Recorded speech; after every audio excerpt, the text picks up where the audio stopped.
Hello guys, welcome to my YouTube channel. నా either 4VTX first series మీద experience చేసింది. ఈ వీడియో మీరు చూస్తున్నారంటే మీకు ఎదర్ 4VTX మీద ఒక అవగాహన ఉండాలని, మీకు ఇంట్రెస్ట్ ఉందని అనుకుంటున్నాను. ఈ వీడియో మరి పూర్తిగా చూస్తే మీకు అర్థమవుతుంది. నా ఎదర్ యొక్క ఫస్ట్ సర్వీస్, నేను ఎంత వాడిన, తిరిగిన కిలోమీటర్స్ అన్ని వివరంగా చెప్తాను. ఫస్ట్ మీరు ఈ బైక్ని ఎలా చూడాలంటే, మీరు ఏ యాక్టివాతోనో, హీరో ప్లెజర్తోనో, ఏ ప్లాటినాతోనో ఆటతో కాదు కంపేర్ చేయాల్సింది. దీన్ని ఒక స్పోర్ట్స్ బైక్తోనే కంపేర్ చేయాలి. ఎందుకంటే దాంట్లో వాడిన ఎక్విప్మెంట్, ఎందుకంటే ఇది దాంట్లో వాడిన బైక్ బ్రేక్ క్యాలిపర్స్ కానీ ఏదైనా సరే ప్రీమియం లెవెల్ వెహికల్లోనే వాడతారు. అది ఎలా అంటే ఒక ఎన్ఎస్లోనో, ఒక పల్సర్ 180, 150లో కూడా కాదు 180లోనే వాడతారు. ప్లస్ మన R15, MT-15, KTM ఇలాంటి వాటితోనే మీరు కంపేర్ చేయాలి. KTM 125 ఇలాంటి వాటితో కంపేర్ చేయాలి. ఎందుకంటే దీని స్పీడ్ పికప్ ఆ లెవెల్లో ఉంటుంది. మీరు వార్ప్ మోడ్లో పెట్టి ఒకసారిగా ఇనిషియల్గా మీరు ఎక్సలేటర్ ఇస్తే దాని ఫీల్ మీరు ఎంజాయ్ చేస్తారు. అది మాత్రం పక్క. ఎందుకంటే నేను వాడతాను కాబట్టి నాకు సిటీలో అయితే నాకు ర్యాష్ డ్రైవింగ్ కాదు, కానీ అక్కడ క్రూజ్ చేసుకుంటూ వెళ్ళిపోవడం అంటే నాకు చాలా ఇష్టం. అదీగాక ఇది ఒక బస్సును కానీ, ఒక బస్సు 60 స్పీడ్లో ఉండి మనం దాన్ని దాటాలంటే అసలు ఏంటి అట్టా వెళ్ళిపోయి ఇలా వచ్చేస్తాను బైకులు. అలా ఉంటుంది దాని పర్ఫార్మెన్స్ ఎదర్ 4VTX. దాని ప్రైస్ కూడా, దానికి వాడిన ప్రైస్ కూడా అంతే. ఇంకా ఏం చెప్తాం. ఇప్పుడు ప్రజెంట్ నేను గుంటూరు వెళ్ళినప్పుడు చూస్తే దాన్ని 2,07,000 చెప్పింది ఆవిడ. నేను కొన్నది 1,78,000 కొన్నాను విత్ సబ్సిడీ అని. ఇప్పుడైతే ఏమి లేవు, అన్నీ తీసారట. ఇందులో రోటెక్స్ కూడా యాడ్ అయిపోయింది ఏపీకి. దాన్ని బట్టి రేట్ అంత అయిపోయింది. సరే, మనం టాపిక్లోకి వచ్చేస్తాం. నా ఫస్ట్ సర్వీస్ ఎక్స్పీరియన్స్ ఏంటంటే, నా వెహికల్లో వచ్చిన ప్రాబ్లమ్స్ నాకైతే ఫస్ట్ ప్రాబ్లం వచ్చేసి నాకు బెల్ట్స్ ఇష్యూ. బెల్ట్ బాగా ఓవర్గా సౌండ్ వచ్చేసింది. కీ కీ కీ కీ కీ రాసుకోవడం చాలా చిరాకు. ఇప్పుడు అందరూ నాకు చూసేవాళ్ళు, ఈ 2 లక్షల బండి కొన్నాడు వీడు, ఆ సౌండ్ ఏంటని ఇంకా చిరాకు వచ్చేసేది. అదొకటి నాకు. తర్వాత వచ్చేసి ఇక వెహికల్ వెళ్తూ ఉండగా ఒక్కోసారి వార్ప్ మోడ్లో కానీ, స్పోర్ట్స్ మోడ్లో కానీ 40 స్పీడ్కి పడిపోయేది. ఆ పడిపోయి లో బ్యాటరీ మోడ్ అని పడింది. తర్వాత నేను వెహికల్ని పక్కాపి కీ ఆఫ్ చేసి ఆన్ చేస్తే మళ్ళీ అది ఎక్సలెంట్గా వర్క్ అయ్యేది. మళ్ళీ నార్మల్గా వెళ్ళిపోయేది. మళ్ళీ ఎక్స్ట్రా ఫుల్గా వేసినా సరే ఇంకా లాక్ ఏమి ఉండదు, ఇంకా వెళ్ళిపోవడమే. అదే ఇంకా అంతే. అవి రెండే నాకు మేజర్గా కనబడినాయి. తర్వాత నేను సరే నా జర్నీ, ఇప్పుడు ఈ 2 ప్రాబ్లమ్స్ చెప్పేది కానీ జర్నీ, నేను ఇక్కడి నుంచి గుంటూరు ఎందుకు వెళ్ళాను. గుంటూరు వెళ్తానికి రీజన్ ఏంటంటే, 5,000 కిలోమీటర్లు అయినప్పుడు నేను యాత్ర స్పేస్ విజయవాడ వెళ్తే విజయవాడ షోరూమ్ పగిలిపోయింది. అది అంటే నేను ఫోన్ చేస్తే అప్పుడు ఇక్కడి నుంచి వేరే చోట షిఫ్ట్ చేశాను సార్, ఇది మన లొకేషన్ పెడదామంటే ఆ లొకేషన్ బట్టి వెళ్ళిపోయాను. ఒక గోడౌన్లో పెట్టారు సర్వీసు. నేను వెళ్ళిన రోజే సర్వీస్ చేయట్లేదు వాళ్ళు, సర్వీస్ చేయలేదు. ఎందుకంటే పవర్ కట్, అది సాయంత్రం దాకా రాదని చెప్పేశారు. నేను వెళ్ళిన తర్వాత, అన్న ఏంటి పరిస్థితి, ఇప్పుడు నన్ను ఏం చేయమంటారు, నేను వచ్చేసాను కదా, మీరు రమ్మంటే నేను వచ్చాను కదా అని చెప్పంటే, సార్ నేను ఫోన్ చేశాను సార్, మీరు వెళ్ళిపోండి. వెహికల్స్ కూడా ఇప్పుడు సుమారు ఒక 30 పైనే ఉన్నాయి వెహికల్స్. అప్పుడు వాళ్ళు 2 రోజుల నుంచి చేయట్లేదని చెప్పారు. అంటే సరే, ఇంకా వేరే చోట షిఫ్ట్ చేశారు కదా, దానివల్ల కొంచెం ప్రాబ్లం ఉంది, స్పేర్ పార్ట్స్ అవన్నీ అని చెప్పాడు. సరే నేను ఎప్పుడు రమ్మాడు అంటే, ఒక 6 రోజులు గ్యాప్ రాగినండి అన్న అంటే, మళ్ళీ సేమ్ అదే రోజు నేను ఫోన్ చేస్తే, అన్న మళ్ళీ 6 రోజులు అలా వారం 4 వారాలు 4 రోజులు అయిపోయింది. 4 రోజులు అయిపోయిన తర్వాత నేను ఇక్కడ తీసాను. ఈ 4 రోజుల్లో మళ్ళీ 15 రోజులు తిరిగేసాను. 15 రోజులు తిరిగేసిన తర్వాత నాకు ఇక ఫోన్ చేస్తే రెస్పాన్స్ లేదు, ఏం లేదు. ఏంటా అని నేను ఒక ఎంక్వైరీ చేస్తే నాకు తెలియదు ఏంటంటే, డీలరే మారిపోయి అని చెప్పేశారు విజయవాడలో. అంటే మన యాత్ర స్పేస్ ప్రీవియస్గా ఎవరు ఉన్నారో వాళ్ళు కాకుండా వేరే వాళ్ళు మారిపోయారు అన్నారు. ఇంకా అందరి ఫోన్లు స్విచ్ ఆఫ్. సర్వీస్ కాడి నుంచి సేల్స్ ఎనీథింగ్ ఎవరు అయితే నాకు రెస్పాండ్ అవ్వలేదు. ఇంకా నేనే చేసి మెయిల్ పెట్టేశాను, విజయవాడ నాట్ రెస్పాండింగ్ అని చెప్పి. మా ఏదర్ సర్వీస్ ఫస్ట్ ఓవర్డు అని చెప్పేసి నాకు వచ్చిన ఇంగ్లీష్తో నేను టైప్ చేసి పెట్టేస్తే వాళ్ళు వెంటనే రెస్పాండ్ అయ్యి నాకు గుంటూరు వాళ్ళది నెంబర్ ఇచ్చారు. తర్వాత గుంటూరు వాళ్ళది పర్సనల్ నెంబర్ కూడా నాకు ఇచ్చారు సర్వీస్ వాళ్ళది. నేను ఇంకా వాళ్ళతో మాడితే, సార్ ఇది పరిస్థితి నాకు ఇలా అయింది, నేను ఓవర్డు 6,000 పైగా తిరిగేసాను, మరి ఏంటి పరిస్థితి అంటే, సార్ మీరు ఎక్కువ తిరిగేది సార్, అయినా ఇబ్బంది లేదు, మీరు మాకు చెప్పారు కాబట్టి మీరు తొందరగా వచ్చేయండి అన్నారు.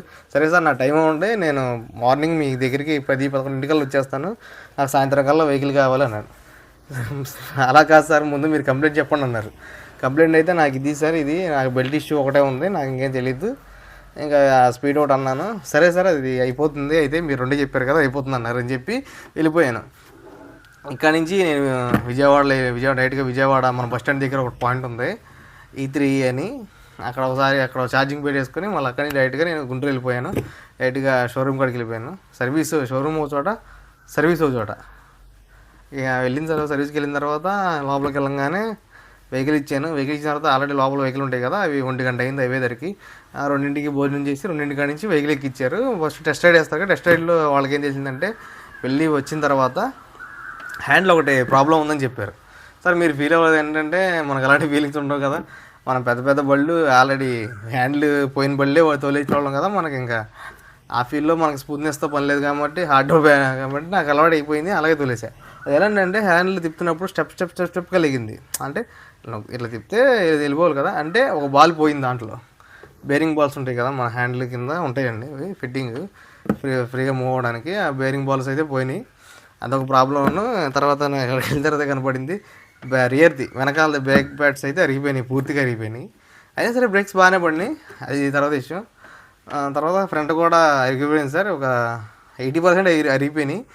అంతే కూదంత ఉన్నాయి, కొత్తవి చూపించాడు పాతవి చూపించాడు, నిజంగానే 80% అయితే అరిగిపోయినాయి. అదొకటి ప్రాబ్లం. ఇంకా నాకు చెప్పాను కదా స్పీడ్ 30లో పడిపోవడం అని చెప్పాను కదా, అదొకటి. ఈ 3 ఇంకా ఓకే సార్ అని చెప్పారు. లోపల తీసుకెళ్ళిన తర్వాత మొత్తం అంతా అయిపోయింది. ఇంకా సర్వీసు ఉంది కదా, మనకి ఎంత ఖర్చు అవుతుంది ఏంటని తెలియాలిగా. ఓన్లీ వాళ్ళు సర్వీస్ చేసినందుకు 730 రూపీస్. ఓన్లీ వాళ్ళు వెహికల్ని చెక్ చేసినందుకు వాళ్ళకి ఏదైతే సర్వీస్ చేస్తున్నారో దానికి ఇంక్లూడెడ్, దాంట్లోనే వాటర్ వాష్ కూడా ఉంది. వాటర్ వాష్ కూడా ఫ్రీగానే దాంట్లోనే ఇంక్లూడ్ అయి ఉంటుంది. మనం విడిగా చేయించుకోవాలంటే 280 రూపీస్, 280 రూపాయలు విడిగా మనం చేయించుకోవాలనుకుంటే 280 రూపీస్ విడిగా చేయించుకోవాలనుకుంటే. ఈ ఇంక్లూడ్ ఆ సర్వీస్ దాంట్లోనే వాటర్ వాష్. తర్వాత నాకు వచ్చేసి ఆ బేరింగ్ బాల్స్ ఉన్నాయి కదా, దానికి ఏం తీసుకోలేదు, గ్రీజ్ పెట్టేసి ఒక బాల్ ఎక్కిచ్చేసి దాన్ని కూర్చోబెట్టేసాడు. దీనికి పర్లేదు సార్ అవసరం లేదన్నారు. తర్వాత నాకు వచ్చేసి 2 బ్రేక్ ప్యాడ్స్ కలిపి ఫ్రంట్ ఉన్న బ్యాగ్ కలిపి బ్యాగ్ వచ్చి 280, బ్యాగ్ది వచ్చి వెనకాలది వచ్చేసి 280, ఎదరిది వచ్చేసి సంథింగ్ 430 అలా పడింది. నాకు టోటల్ కాస్ట్ వచ్చేసి సర్వీసు ప్లస్ ఈ బ్రేక్స్ కలిపి నాకు 1440 రూపాయలు అయితే అయ్యింది సర్వీసు. నాకంత ఎక్కువ ఏమి అనిపించలేదండి, ఎందుకంటే నా ఫస్ట్ సర్వీస్ కాబట్టి నాకు అంత ఏమనిపించలేదు. ఫ్యూచర్లో మనకైతే 3 hours వారంటీ ఉంది కాబట్టి, బ్యాటరీ పైన 5 సంవత్సరాల వారంటీ ఉంది కాబట్టి నాకు అంత ఏమనిపించలేదు. ఇంకా అంటే మీరు ఎన్ఎస్తో పోలిస్తే, ఎన్ఎస్ కానీ R15 వీటితో పోలిస్తే మీకు తెలియదు. ఇంకా మీరు ప్లాటినాలతో, ఇంకా చిన్న చిన్న బళ్ళతో, ఈ తుర్బాలు ఆల్ఫా ప్రో ఇవి ఉంటాయి కదా, ఈ చిన్న చిన్న బళ్ళతో మీరు కంపేర్ చేసి సర్వీస్ కాస్ట్ ఇంత అయిపోతుంది, దానికి అంతెందుకు అంటే ఇంకా నేను చెప్పలేను. దీని వాడిన బ్రేక్స్ మీకు ఆల్రెడీ ప్రీవియస్ లాస్ట్ వీడియోలో నేను చెప్పాను దాని గురించి, ఎందుకు ఓవర్ కాస్ట్ అయింది ఈ వెహికల్ అని చెప్పి. నేను thumbnail సరిగ్గా పెట్టలేదు, నేను ఇప్పుడు మార్దామన్నా లేదు. అది ఏదో రన్నింగ్ టెస్ట్ 2 అప్లోడ్ చేశాను, టెస్టింగ్లో ఉంది. 2 వారాల దాకా అయితే టచ్ చేయడానికి కుదరదంట, అది ఎంత రీచ్ అవ్వలేదు ఎవరికి. సార్ అది నేను వీడియో చేశాను, చూస్తే మీరు చూడండి.